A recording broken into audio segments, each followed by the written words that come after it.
Le backtesting, ça sert à rien. Ça a beaucoup de problèmes et à plusieurs niveaux en fait. Ça ne sert strictement à rien. C'est de la débilité profonde de penser que c'est grâce à du backtesting que tu vas savoir si t'es rentable ou pas.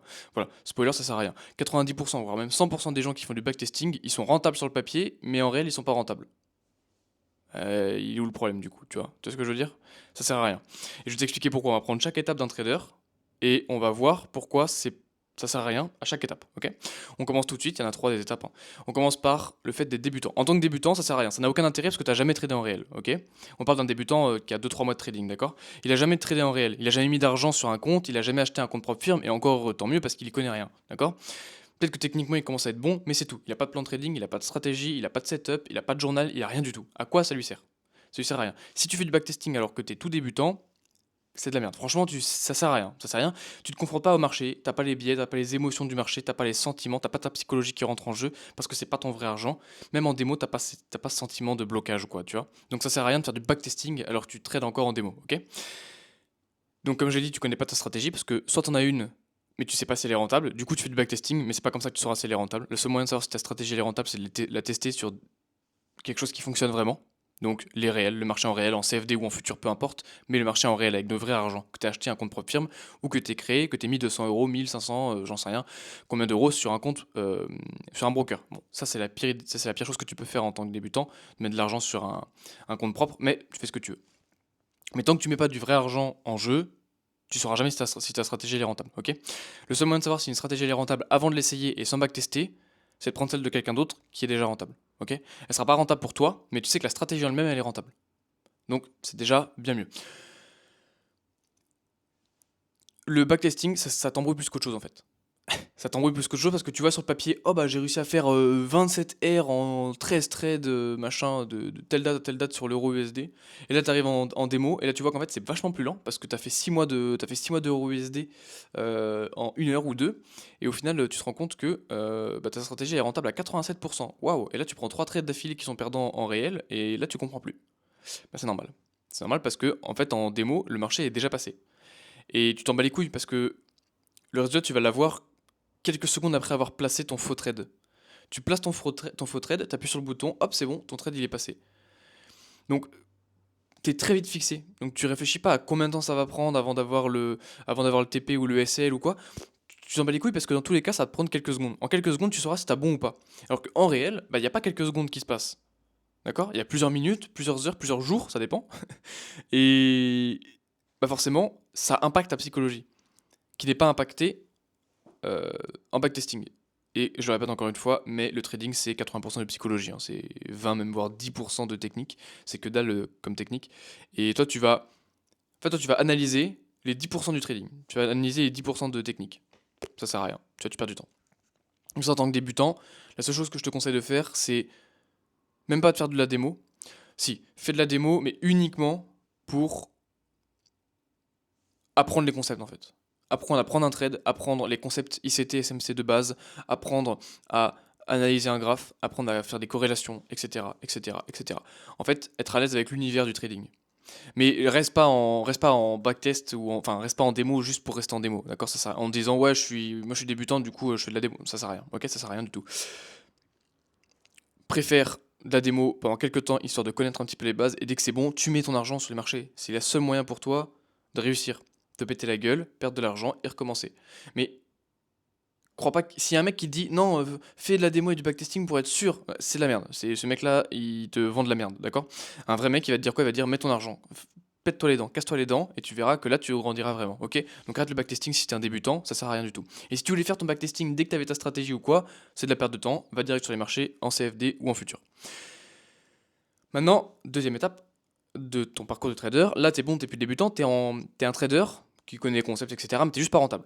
Soit ça va prendre un petit peu de temps, soit t'as encore des lacunes sur quelques points, soit juste bah, c'est une question de temps. Voilà, c'est une question de placement de trade et tout, avant que tu sois rentable. En fait, si t'es dans ce cas-là, le fait de faire du backtesting, ça te crée juste des paradigmes qui reflètent pas ton vrai trading, même le vrai trading, d'accord? C'est des stats qui sont inutiles, parce que, comme je te l'ai dit au début de la vidéo, 100% des gens qui font du backtesting, ils sont rentables. Où est-ce que je sors cette stat? Bah sinon personne ferait du backtesting. Voilà, tout simplement. Genre une personne qui pourrait ne pas être rentable avec sa stratégie en backtesting, et ben il va pas faire de backtesting. Il a trop d'ego, tu vois, il le fera pas. Mais franchement, il le fera pas. Et une personne, tu vas me dire, oui, mais il y a forcément des mecs smart. Eh ben, les mecs smart, ils font pas de backtesting. Ça sert à rien. Ils vont en réel, ça leur prend 6 mois, 1 an, mais ils essaient pas d'accélérer les choses en fait. Le backtesting, c'est des mecs qui ont inventé ça pour tenter de faire croire aux gens que ça accélérerait les choses, leur processus d'apprentissage. Pas du tout. Il y a deux façons d'accélérer le processus, c'est faire, t'accélères rien, en fait, tu fais juste normal. La deuxième chose qui accélère vraiment, c'est de prendre du mentorat ou, du, ou une formation, mais avoir un contact avec une personne qui est rentable, qui est professionnelle dans son trading depuis plusieurs années et bah, qui sait ce qu'elle fait, d'accord? Cette personne-là, elle va te faire accélérer les choses, d'accord? Mais si t'es en autodidacte, faire du backtesting, c'est tu fonces la gueule dans le tas, en fait. Tu seras jamais rentable.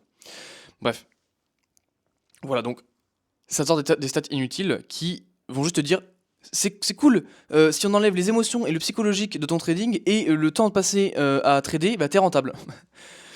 Bah retourne jouer à la console, hein, ça ira plus vite pour toi. Ça ne sert à rien. Ce que tu viens de faire, ça ne sert à rien. Tu vois, tu viens juste de perdre du temps. Et en plus de perdre du temps, ça c'est le moins pire en fait.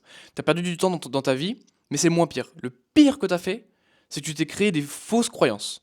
En pensant que t'étais rentable alors que c'est pas ton plan en fait. Quasiment tous les plans sont rentables. D'accord. Il y a pas de. À moins que tu sois vraiment dans la lune, un plan il est assez classique et il est rentable. La seule chose qui fait que ton plan il est pas rentable, c'est que t'as pas la psychologie. Tu donnes ton plan à n'importe quel trader rentable, tu prends n'importe quel plan et tu le donnes à un trader rentable, il sera rentable toujours. D'accord. C'est peut-être pas son trading préféré, mais il sera rentable. Pourquoi? Parce qu'il suit le plan. C'est tout. Ok. Donc ça sert à rien du tout hein, de backtester. Et en fait, quand tu fais du backtesting en tant que trader non rentable, mais qui a déjà mis de l'argent sur les marchés, ou qui a des comptes propres firmes, ou qu'on a cramé peut-être, ou voilà, et bah, en fait, tu as dû te rendre compte quand tu faisais du backtesting que ça se passait bien. Pourquoi? Parce que t'as pas à lire de biais. Parce qu'encore une fois, tu vas bâcler ton analyse, t'as pas de sentiment du marché, t'as pas tes sentiments à toi du marché. C'était une date d'il y a plus de 6 mois, 1 an, 2 ans, j'en sais rien de quand est-ce que tu trades, mais c'est quelque chose qui est passé. Donc en fait, tu t'en fous. Ça n'a pas d'impact pour toi. Ça n'a pas d'impact. T'as pas d'émotion, t'as pas de psychologie qui rentre en jeu. Ça sert à rien. Et en tant que trader rentable, c'est la troisième étape. Quand tu es rentable et que tu fais de l'argent en trading, que tu commences à faire des payouts, que tu commences à construire un petit capital un peu sympa et tout, bah en fait, tu fais des thunes. Donc en fait, ça sert à rien de faire du backtesting. Tu vois. Quand tu fais de l'argent, le backtesting, il te sert à quoi? Quand tu es débutant ou non rentable, pourquoi tu fais du backtesting? Pour voir si ta stratégie elle est rentable. Et quand tu es rentable, bah tu sais que ta stratégie est rentable, sinon tu le serais pas. Donc c'est bon, t'as plus besoin de faire de backtesting. Ok, donc un mec rentable qui te dit fait du backtesting, bah il a rien compris. Donc soit il est pas rentable, soit il pourrait l'être encore plus. Il pourrait être bien meilleur. Parce que si vraiment il croit au fait de faire du backtesting pour être rentable, il y a un problème. En fait, le backtesting, c'est bien pour une seule chose. Le backtesting, c'est bien quand t'as pas confiance en ta stratégie. Quand t'as pas confiance, tu vas faire 1 ou 2 heures de session de backtesting, tu te retrouves avec 20 R, avec 60-70% de win rate. Forcément, c'est vachement plus simple. Hein. Tu dis, ok, bah ma stratégie elle est rentable. Évidemment que ta stratégie elle est rentable. Évidemment. T'as pas besoin de faire du backtesting pour te dire que ta stratégie est rentable. Par contre, psychologiquement, si t'as des blocages, bah, va faire une petite heure ou deux de backtesting, tu verras que ta stratégie elle est rentable. Et dans ce cas-là, bah, t'as plus qu'à trader, à prendre ton temps, à prendre 6 mois, 1 an, 2 ans, et c'est bon, tu gagneras de l'argent en trading, tu vois. C'est pas si compliqué que ça. Hein. Mais voilà, les données que ça te donne le backtesting, c'est du bullshit complet, parce que ça ne prend en compte que 10% du trading réel, c'est-à-dire le côté technique. Donc ça n'a aucun sens. Aucun sens. Évidemment que ton plan il est rentable, sinon tu n'essaierais même pas de le tester sur les marchés, tu te dirais bien qu'il y a un problème. Si t'es débutant et que t'as créé ton propre plan, bon déjà c'est une erreur, hein, prends le plan de quelqu'un d'autre hein, dans un premier temps, tu le modifieras à ta sauce, mais d'abord prends celui de quelqu'un d'autre. Il n'y a jamais un dessinateur qui a appris à dessiner comme ça à l'arrache, il a toujours copié sur quelque chose, quelqu'un, que ce soit une BD, un dessin animé qu'il a regardé ou peu importe, mais il a toujours eu quelque chose, un support de base. Il a commencé avec un style et puis après il a fait son propre style, où il a changé de style au fur et à mesure. Mais en aucun cas il a commencé en sortant un truc de sa tête comme jamais, tu vois. Il a toujours vu des dessins animés ou des dessins ou des BD ou des mangas dont il a été fan qui lui ont permis d'avoir ce style, tu vois ce que je veux dire? C'est pareil en trading. Tu vas forcément prendre le style de ton mentor avant de te décaler pour faire ton propre style au fur et à mesure. C'est évident, c'est normal, c'est normal. Et c'est pareil pour tout.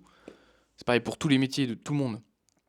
Il y en a qui ont leur propre façon de faire des baguettes de pain ou des machins. Alors il y a la technique de base, tu vois, genre ICT-SMC par exemple, ou une baguette. Et après, bah, il y a les ingrédients que tu mets dedans, donc tes confluences, tes confirmations. Ou alors il y a le support sur lequel tu analyses, donc que ce soit TradingView par exemple, ou alors les supports sur lesquels tu prends tes trades, MT, C-Trader ou peu importe, bah, ça va pas être le même que le même four sur lequel tu vas faire cuire ton pain. C'est la même chose, tu vois. Faire une baguette, c'est tout le monde sait faire la même chose, c'est-à-dire trader. Par contre, derrière, les confluences et ce qu'il y a dedans, c'est différent. Ok. Et c'est à toi de créer ton propre truc. Mais dans un premier temps, t'apprends comme tout le monde à faire une baguette de pain. T'apprends comme tout le monde à être rentable avec un bon plan, des bons setups. Mais du coup, tu dois les prendre à quelqu'un qui t'apprend ça. Tu vois. Tu peux pas l'inventer. Parce que, en fait, tu peux pas l'inventer parce que tu sais pas ce qui est bon et ce qui est pas bon. Donc ça sert à rien. Et c'est pas le backtesting qui va te dire si c'est bon ou pas. Ok? Faut que tu fasses quelque chose qui te plaise, qui t'enlève une pression de la psychologie et des émotions pendant que tu es sur les graphes en réel. C'est pas faire un plan qui théoriquement fonctionne. Ça sert à rien, c'est de la merde, c'est débile. Donc, les gens qui font du backtesting, ils sont rentables sur le papier, mais ils sont jamais rentables en réel. Ok? Donc, moi, ce que je t'invite à faire, c'est arrêter le backtesting. D'accord? Toutes les sessions de backtesting que tu as et tout, bon, si tu les as, garde-les, mais ça sert à rien. Moi, j'en ai fait un petit peu, je crois que j'en ai filmé une fois 2 heures sur ma chaîne YouTube. Je crois que tu pourrais retrouver, je pense. Il y a un moment où j'ai fait du backtesting dans un épisode POV. Euh, Forcément, je suis rentable. Forcément, je suis rentable. Bah oui, il n'y a pas d'émotion, il n'y a rien du tout, donc évidemment. Bref. Voilà, arrête le backtesting, mec. Arrête, ça sert à rien. Si t'es encore là, tu fais partie des 10% des mecs qui n'ont pas quitté la vidéo, comme d'habitude. Donc, bien joué à toi. Si tu fais du backtesting, arrête. Franchement, tu vas gagner du temps dans la vie. C'est pas mal. D'accord? Préfère travailler en réel, avec un compte propre firme ou un compte perso avec de l'argent dessus. Je te conseille quand même un compte propre firme parce qu'un compte perso, tu vas faire de la merde. Compte propre firme, ça te donne une structure, des règles à suivre. Et t'as un fonds, un capital qui est beaucoup plus intéressant pour trader et commencer à améliorer des choses et faire des choses. C'est pas avec 200 balles que tu vas faire quoi que ce soit. Avec 200 balles, tout ce que tu vas faire, c'est les cramer. C'est vraiment tout. Bref. Prends ton trading au sérieux, c'est super important. Toutes les vidéos que je fais là depuis un certain temps, c'est pas juste pour faire beau, c'est pas juste pour faire des vidéos. Si je parle d'un sujet qui me tient à cœur et que je le fais et que je le poste, c'est parce que je pense que ça peut t'aider. Donc prends pas ça à la légère, ok? Allez, ciao.